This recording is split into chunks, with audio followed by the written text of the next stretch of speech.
ಪವಿತ್ರ ನಗರ ಜೆರುಸಲೆಂಗೆ ಹತ್ತಿರದಲ್ಲಿ ಕಾಡ್ಗಿಚ್ಚು ಜನರನ್ನ ಗಾರುಗೆಡಿಸಿರುವುದರಿಂದ ಇಸ್ರೇಲ್ ಸರ್ಕಾರವು ದೇಶದ ಸ್ವಾತಂತ್ರ್ಯ ದಿನಾಚರಣೆಯನ್ನ ರದ್ದುಗೊಳಿಸಿದೆ. ಜೆರುಸಲೆಂ ಹೊರವಲಯದಲ್ಲೇ ಕಾಡಿಗೆ ಬೆಂಕಿ ಬಿದ್ದಿರುವುದರಿಂದ ನಗರಮುಖಿ ರಸ್ತೆಗಳಲ್ಲಿ ಹಾರು ಬೂದಿ ಮತ್ತು ದಟ್ಟ ಹೊಗೆ ಆವರಿಸಿಕೊಂಡಿದೆ. ಅಗ್ನಿಶಾಮಕ ದಳಗಳು ಬೆಂಕಿ ನಂದಿಸಲು ಶತ ಪ್ರಯತ್ನ ಮಾಡಿ ಬಹುತೇಕ ಯಶಸ್ಸು ಕಂಡಿವೆಯಾದರೂ ಸಾಕಷ್ಟು ಕಡೆ ಅಗ್ನಿ ಜ್ವಾಲೆಗಳು ಅಲ್ಲಲ್ಲಿ ಕಾಣಿಸಿಕೊಂಡು ಜನರನ್ನ ಕಾಡಿಸುತ್ತಲಿದೆ. ಇಸ್ರೇಲ್ ರಕ್ಷಣಾ ಮಂತ್ರಿ ಕಾಟ್ಜ್ ಅವರು ರಾಷ್ಟ್ರೀಯ ತುರ್ತು ಪರಿಸ್ಥಿತಿಯನ್ನ ಘೋಷಿಸಿದ್ದಾರೆ. ಸರ್ಕಾರವು ದೇಶದ ಸ್ವಾತಂತ್ರ್ಯ ದಿನಾಚರಣೆಯ ಉತ್ಸವವನ್ನು ರದ್ದುಗೊಳಿಸಿದೆ. ಆ ಬಗೆಗೆ ರೆಕಾರ್ಡ್ ಮಾಡಿರುವ ಕಾರ್ಯಕ್ರಮ ಮಾತ್ರ ತೋರಿಸಲು ನಿರ್ಧರಿಸಲಾಗಿದೆ.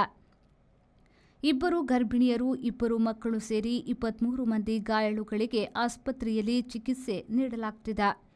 ಜೆರುಸಲೆಂ ಟೆಲ್ ಅವೀವ್ ಹೆದ್ದಾರಿಯನ್ನ ಮುಚ್ಚಿ ಅಲ್ಲಿನ ಜನರನ್ನ ತೆರವುಗೊಳಿಸಲಾಗುತ್ತಿದೆ. ಸಾವಿನ ಸಂಖ್ಯೆ ಮತ್ತು ನಿಖರ ಗಾಯಾಳುಗಳ ಸಂಖ್ಯೆ ಗೊತ್ತಾಗಿಲ್ಲ. ಆದರೆ ಇದು ಕಾಲು ಶತಮಾನದೀಚಿನ ಭಯಂಕರ ಕಾಡು ಬೆಂಕಿ ಎಂದು ಹೇಳಲಾಗಿದೆ. ಬೆಂಕಿ ನಂದಿಸಲು ಇಟಲಿ, ಕ್ರೊಯೇಷಿಯಾದಿಂದಲೂ ವಿಮಾನಗಳನ್ನು ತರಿಸಿಕೊಳ್ಳಲಾಗಿದೆ. ಹೆಲಿಕಾಪ್ಟರ್ ಬಳಸಲಾಗುತ್ತಿದೆ.